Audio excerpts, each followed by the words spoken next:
As you guys know, I'm reading the Viscount Bragelonne, and I'm about 100 pages. I have about 100 pages left. And I will say, it is reading like a part one.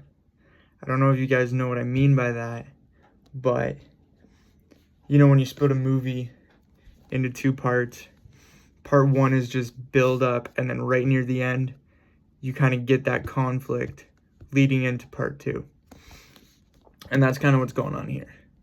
I'm 550 pages in. I think about the 400 page mark, you started to see the building blocks of the conflict. You had other conflicts at the beginning of the book kind of get resolved.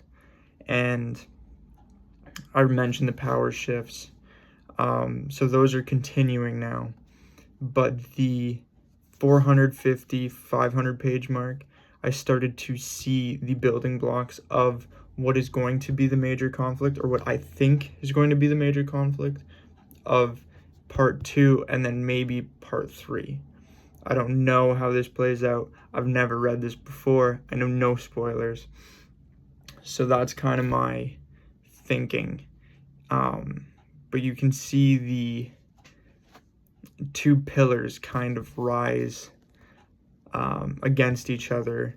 The musketeers are kind of scattered. You have Raoul stepping up, playing a more major part than he did in the last book. D'Artagnan is he's figuring out slowly.